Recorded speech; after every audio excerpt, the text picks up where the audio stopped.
I'm Amy Baez, Pediatric Occupational Therapist and founder of Therapy, and I'm here to provide you with some playful solutions and powerful results. Today, I am really excited to talk to AdamtheOT. He is a YouTuber like me, and we are both occupational therapists. He is based in Dubai, and he is the head of occupational therapy at the Camali Clinic. Now, I learned about him through his YouTube channel earlier in the pandemic, and I thought he was such a great, charismatic, and creative OT. And I thought my audience should get to know him as well because there is plenty viewing to go around. And so today he is joining us, and I'm really excited to talk to him and get to know a little bit more about him and share some ideas with you. So let's meet Adam the OT.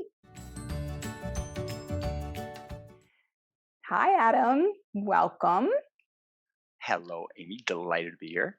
I am delighted to have you. So I learned about you last year during the beginning of the pandemic, right around the time that you started your YouTube channel.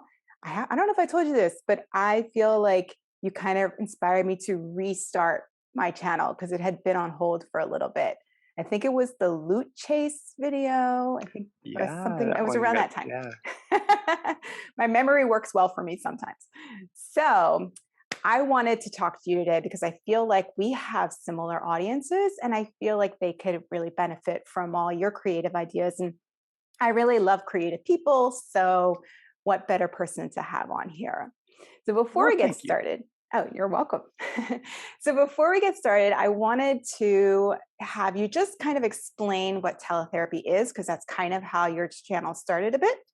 And I want people to know exactly what we're talking about, just in case they're not familiar.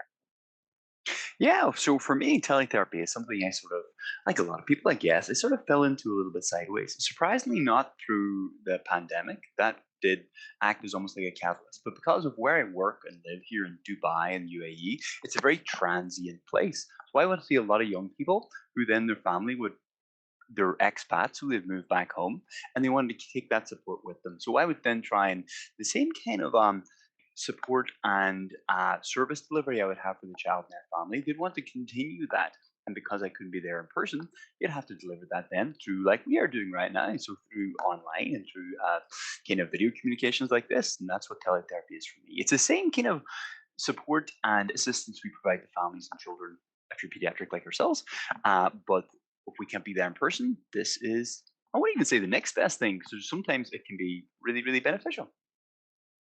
Yeah, I think so too. I think some kids I've kind of kept in teletherapy, even though I could probably see them in person. I just think they Hmm. do really well with it. So it's been good for them. So I know that you like to use some household items, things that are like right there, inexpensive, easy to access. Do you have a particular thing that you love the most to use often? Yeah, there's a couple actually, and I have almost like a little rubric for this for the ones I like best.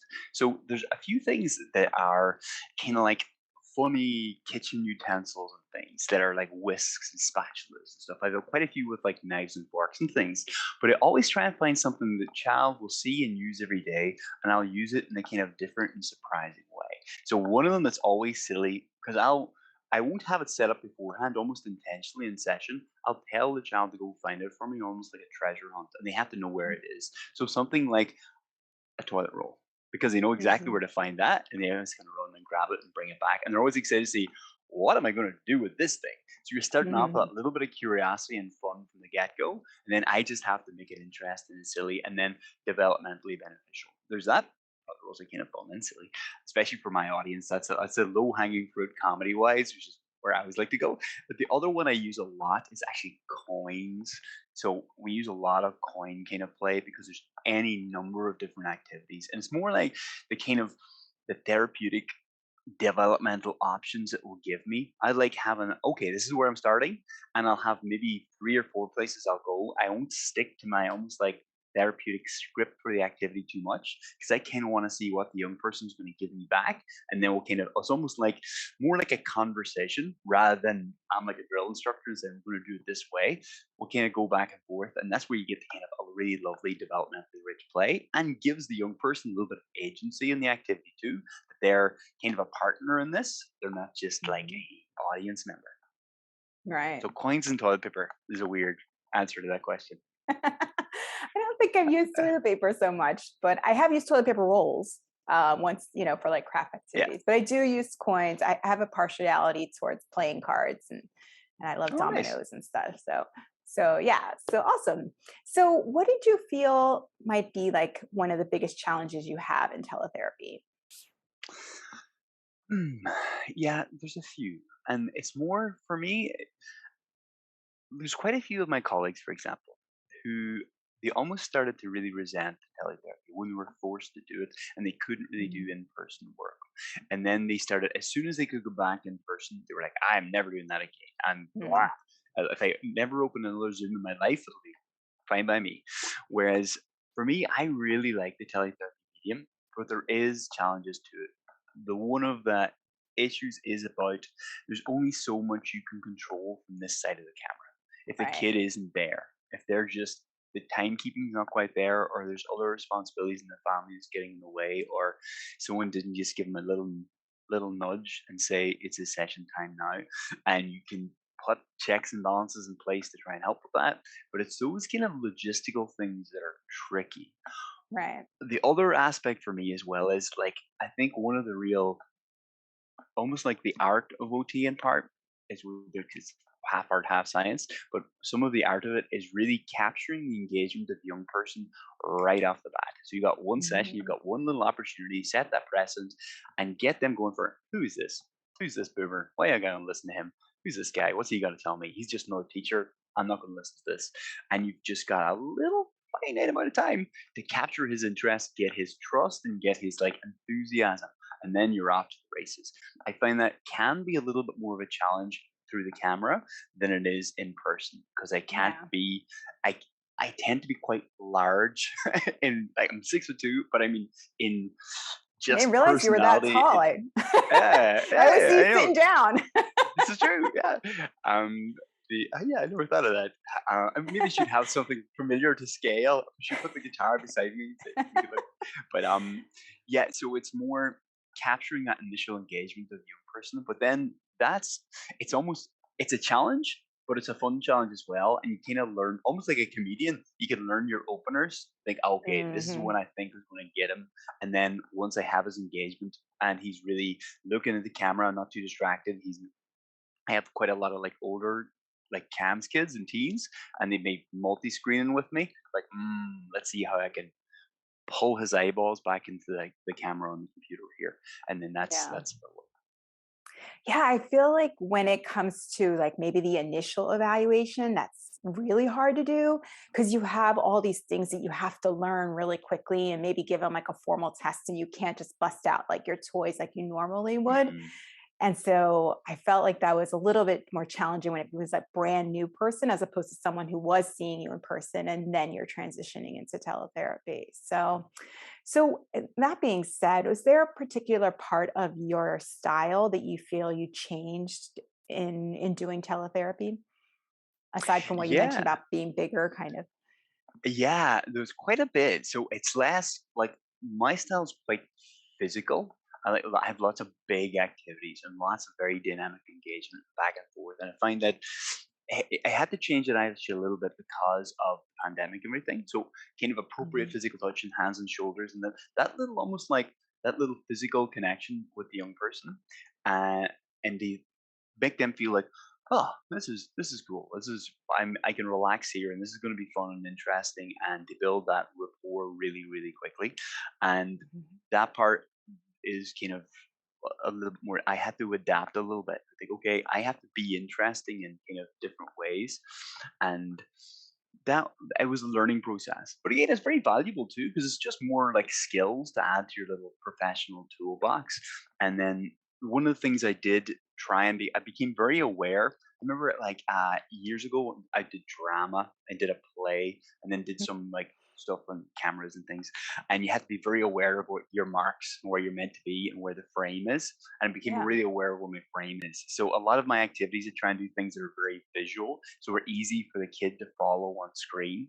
And if I'm Right. doing scissor skills or in-hand manipulation stuff, how to kind of almost like, yeah, I felt like a magician. So you're doing all these really exaggerated movements because Yeah. they're easier for the young person to follow. And then if it's not working, how to kind of like rescue that. I have my own little Adam's three rules of things being fun, clear, and accessible. And it's always Mhm. one of those three that's falling down. And if I can see the one that's breaking and prop it back up, I can almost always get back on track. So it's those little adaptations. And a big one is how to save an activity that's flagging, Mm. or how to transition to something else that's worthwhile, so you don't lose that. Sometimes I find you lose momentum in a session, and the kids kind of losing steam a little bit, and smiles dropping, and how to get that back in, win them back over, so they finish strong.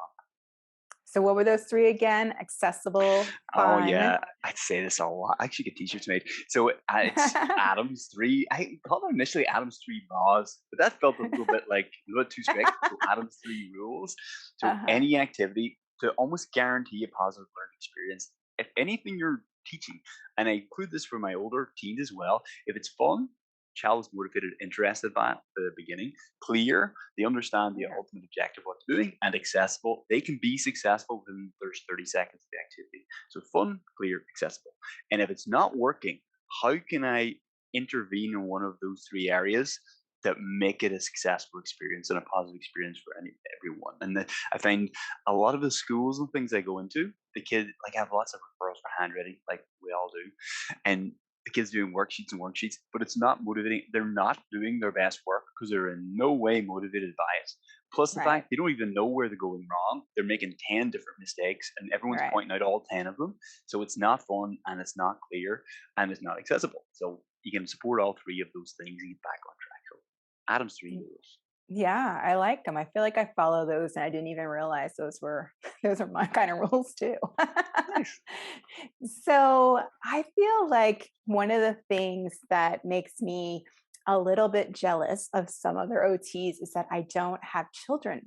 And so I don't have like this person other than my patients. I test out a lot of things on them, but I don't have them readily accessible to me at all times. So we know if we watch your channel that your daughters are often involved and they seem to really love it.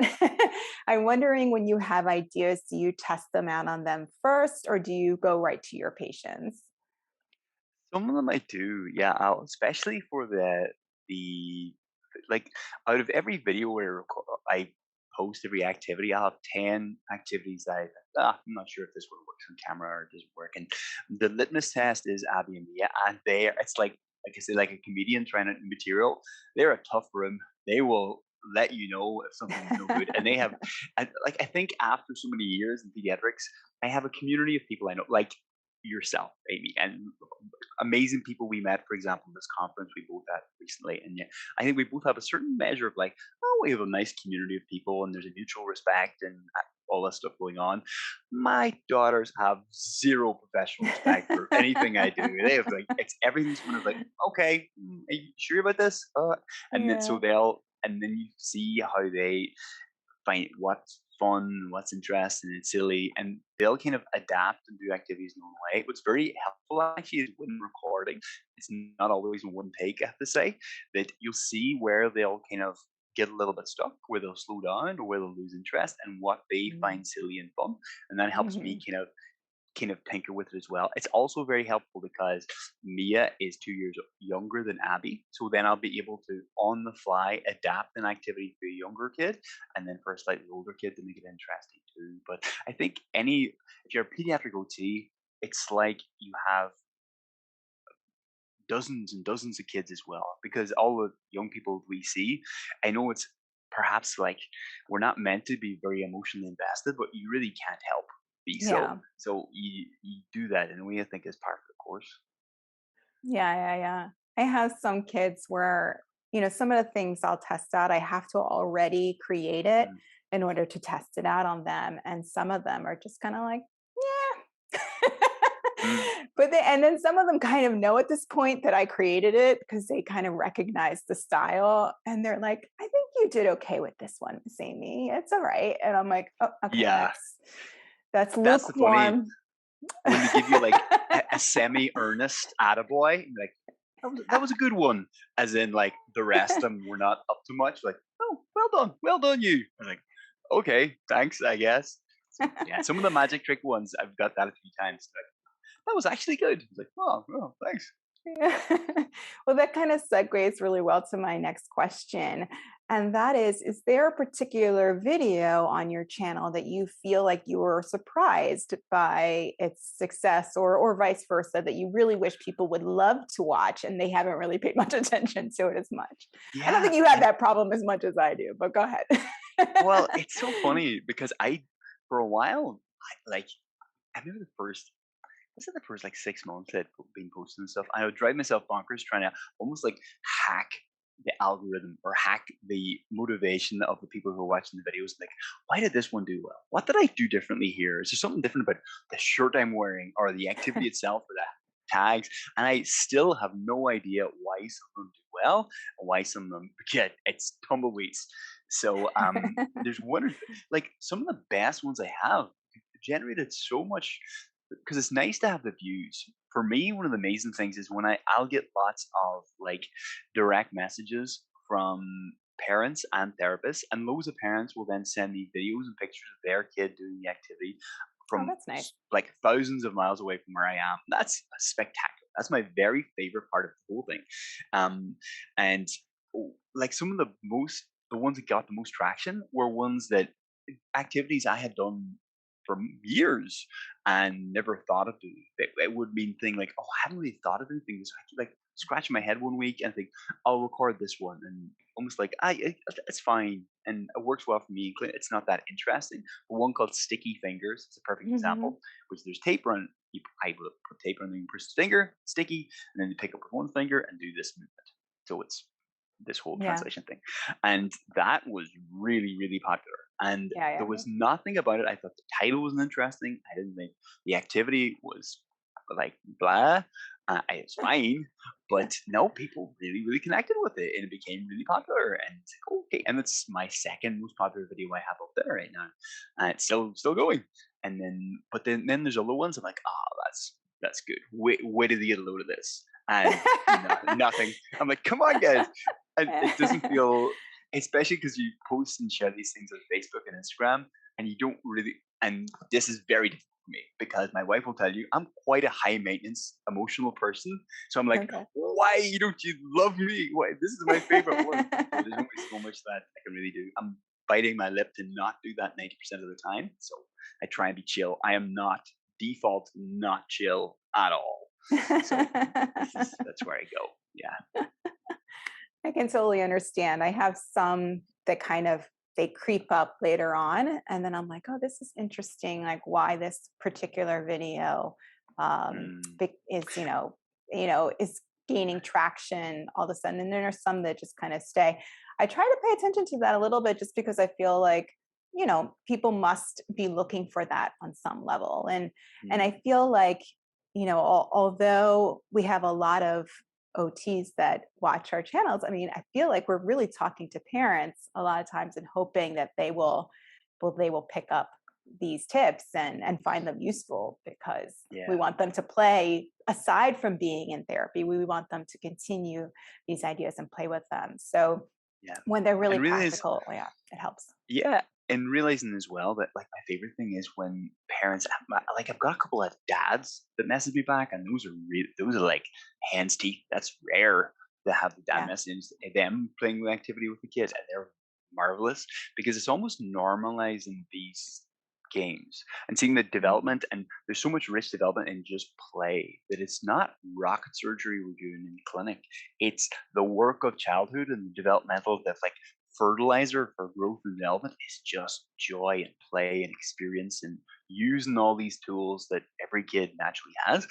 And it's just making it part of their routine and something that can be joyful for both the parent and the child. Doesn't need a lot of, you certainly don't need a lot of expensive equipment or toys or sets. You don't need to prepare almost anything. It's just being open to it and how to get the fun and the development, just get that ball rolling and then Hmm. see where it takes you and have that really shared joyous experience for the parent and child where they're both, you see them in the video and you see, if I can hear the kid laughing and the parent laughing either at the kid or with the kid having so much fun, Hmm. like, it's all worthwhile. Yes. Yeah, I have. I try to encourage, I call it the parrot voice, when I'm doing handwriting with kids, because I'm trying to get the parent just to help them out with verbal cues. And I am one dad who gets really into his parrot voice, and I love it every time. I'm like, yes, adopt it. It's yours. Nice. So I wanted to ask you, because one of the things that's a little unusual for us in the US is seeing an OT around the world, right? Doing OT in other places. And you're in a very interesting place. So I was just wondering if you have any particular positive things that you really enjoy about doing OT in Dubai. Yeah, it's really special. It genuinely is. I think if for any professional, if you're ever thinking of traveling and to work outside of your kind of culture or even geographical area or anything like that, I think it's really phenomenally useful for your own professional growth and development. But for Dubai, it's the most eclectic, diverse, interesting place ever. And like there's things you can anticipate about the cultural and religious differences that are everyday part of everyday practice, really. But then there's other Mm. things that you don't even expect that like for one of the things for me was dealing with issues that might be slightly not taboo, I guess, but certainly like sensitive. But a lot of our young people, for example, I have a lot of maybe like nonverbal teens who be big sensory seekers and they be on the spectrum and they're going through puberty. And this whole area is something that you have to be relatively tactful to talk about, but my young guys don't know that.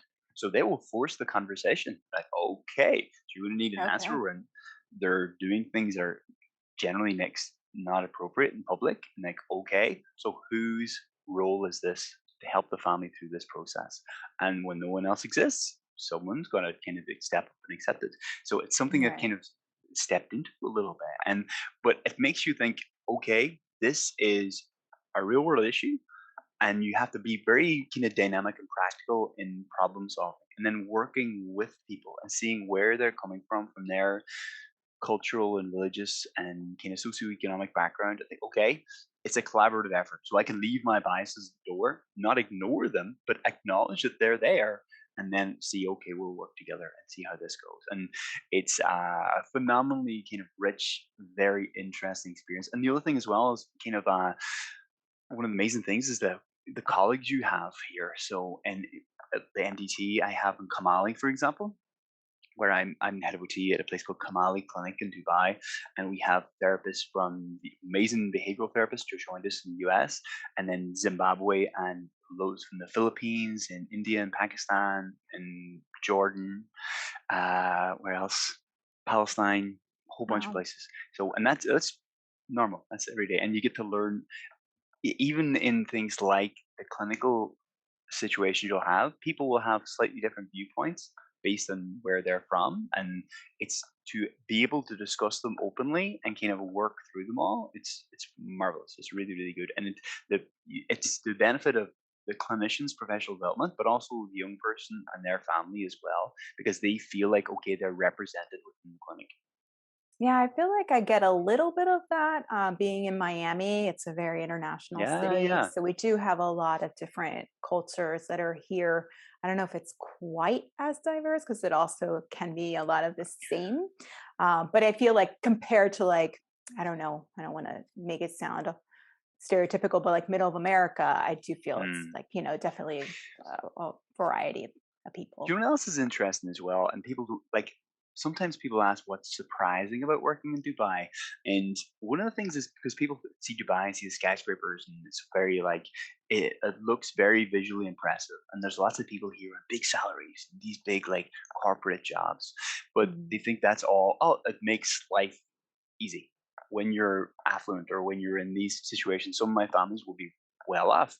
But then there's only so far that will get you in terms of your child's development, or if you're dealing with Mhm. any disability or injury or rehabilitation problems, and you realize they're the kind of day-to-day challenges and developmental barriers to overcome. Doesn't matter. You're still Right. going to have certain challenges that need a certain kind of proactive, grounded, real world approach, regardless of where your background is or where you're from or what your paycheck says. And it will demand that. So Dubai can be, sometimes it can be a kind of like, there's quite a big nanny culture here. So a lot of Mhm. families would have professional help at home. But Yeah. at the same time, you realize, nope, there's still the role of parents is very clearly defined. And like it's important to have these developmentally rich experiences with both parents and child, and that's can't be replaced by anything else. Yeah. Yeah. I get a bit of that here too as well. So, what is next on the horizon for Adam the OT on YouTube or off? Yeah, it's so funny because I think there's a habit. I think when you're a relatively busy clinician and your job, let's say you're like 9 to 5, as it were, it keeps you really busy. Is just get through the day, and where I always have a to list and never get to the bottom of, and then I gradually add more and more things that, oh, I'd like to do this, but it all too easily gets pushed off, and then a few weeks ago, I happened to be at a brilliant conference. You were there also, Amy, Mhm. and a load of our good friends and colleagues, and that did 100% light a fire under my butt. Wow, these guys, there's people doing amazing stuff, and people Mhm. actually also I kind of built up my own confidence because ever since I started the YouTube channel, and that's only there because my wife insisted people might be interested, and I did not believe it. And I never Listen thought to like, your oh, wife. yeah, you think I would know that after so many years, 16 years in this year, but that yeah, to think, okay, I have something of value to say and to bring, and that people will be interested in, and you have to kind of lean into that and almost bet on yourself and think, okay, I would like to Mhm. do more developmentally interesting stuff, which will be more work on the YouTube channel. But then there's actually quite a bit more I'd like to do in terms of writing, content creation for courses and products, and Nice. something almost like I sound very glad to say, but kind of like legacy things, things you can put out there that families and therapists can use and continue to use for a long time. It might be something they buy for a few bucks, but they will use throughout their career and be really, really valuable. Because I think every therapist has a couple of those, and I'd like to Yeah. add my own 2 cents to that as well. And I think that'd be really interesting. Awesome. Looking forward to seeing those. Mm. So now it comes to my favorite part of these interviews. It's my quick round of fun questions, since Yeah. this is a channel based on play. So, just quickly, can you answer what are one of your guilty pleasures? I have way too many. That's why I'm very easy for this. Is a quick. I'm not good at quick answers, by the way. And brevity is not my strong suit. I'm a big old nerd. So anything to do with, I love fantasy novels and video games and anything, comic books, nerdy movies, any of these sorts of things. So that's why my wife, like, I'm very easy to buy presents for because I have way too many hobbies. The last thing I need is another hobby. My wife's the opposite. I have no idea what she wants. So my guilty pleasure, I think, probably video games, and then finding time to do that. And anytime I do, I always rack with guilt, thinking I should be doing something more worthwhile. But it's just so much fun. I get it. What would be your dream vacation? My dream vacation, actually, it's a place I've already been, but I'd love to bring my daughters to it because they've never been. It's actually Iceland. My very favorite place in the whole Ah, world is Iceland. If you've never been, everyone should I've go. not. It's a magical, I magical, heard magical it's place. So wonderful. it's spectacular, especially if you're any. It's so outdoorsy and so fresh and real and interesting and beautiful and different and lovely. And I'm a big sucker for all things Scandinavian and Norse mythology and all of this. And it's right there as soon as you step off the plane in Iceland, and you feel it with every breath you take. So go to Iceland. I want to bring my daughters there, and they'll feel the magic too. I feel like ice is my kryptonite. So, like, even though I know it doesn't have as much ice as Greenland, it still sounds scary to It's pretty chilly, I have to say. But you get to see the northern lights and everything. It's amazing. me. And because they have their own. I'm big into this martial art called Brazilian Jiu Jitsu. I'm a Uh-huh. fighter guy as well, and they have their own like martial art there. So I want to go and do that, also, which looks very silly reason for a 38-year-old man to go on holiday to wrestle Vikings, but I'd love to do that. That sounds cool. What would be your hidden talent? Hidden. I'm not very good at hiding anything. If I have half a talent, I like to show everybody. Um, I see a it's guitar probably back there. Do you know how to play that? I do. Yeah, I do play guitar. That's people would probably wish that was more hidden. So I think my daughters would rather it was more hidden because they usually are trying to say, "Dad, try to watch TV." I Possibly. The one I think I don't do much is sketching. So I used to Okay. draw a lot and I used to sketch a lot, and that because it just takes time and I don't have as many quiet moments as I once had as a younger man. So probably that it would be drawing and sketching and something I used to do quite a lot. Find quite a meditative sort of thing, and yeah, that might be my hidden talent. The other ones are not hidden at all. I also Okay. don't know if they're even talents. What would be your favorite game or toy? My favorite game or toy? Mm, mm, mm, mm, mm. I don't know. I'm almost tempted to say one I would make myself with the young person. So yeah, I know what it is. It will be paper airplanes. I'm going for that because something I do all the time with young guys, and we do little experiments. And it's anything where it's a game where the young person can make their own, and design their own, create their own backstory and their own narrative for it, and they want to show their parents afterwards. Something I've done with my own kids. So possibly it's a bit old fashioned. I feel like that's a real boomer answer. I feel like you should have said something like more No, up to date. This practically is like a hook I and a stick. honestly, I think paper is like the most useful tool. And I actually have a paper folding video that's one of the most viewed every week. So maybe you need to do a Nice. paper airplane video. That's not bad. And I've got it down to my paper airplanes are pretty sharp. So I Okay. take the Pepsi challenge with anyone on paper airplanes. They said, yeah, paper in general. That's a great one. Yeah, yeah, that's good. Yeah, Okay, yeah. paper airplanes. We'll go for All right. Last one is, what is your desired superpower? that. I'm gonna go for it's a weird one. I thought about this because I use that as like an icebreaker question for a lot of young people. So I've given it way more thought than like a Okay. 30-year-old man probably should have. I'd probably have healing abilities like Oh, Wolverine, cool. where I'd be I haven't strong, heard but I that one could yet. be injured. Well, it's because I'm always injured because through training, through jujitsu, I'm Okay. always getting beaten up by I these thought you were younger, going to say you were stronger dudes. clumsy or something. Well, that also, but everything's always got my back hurts when someone's like trying to bend my arm back the wrong way or around my neck. So I'm always sore. So Wolverine's cool. Blazing strength would be awesome. Wouldn't mind looking like Hugh Jackman, but also his healing abilities. I used to say that reading minds, but only if I could turn it off because it was totally break my heart. I'm way too sensitive to know what everyone's actually honestly thinking about me the whole time. So I don't think that would be good for my own psychological well-being. So let's play it safe and go for Wolverine's healing factor. I like it. I just realized that I forgot to ask you a question earlier that I know is really important to me, and I'm sure it's important to others. But I really want to know, how do you have a process for your creativity? Because I feel like your ideas are particularly creative, and I'd like to know a little bit more about that selfishly.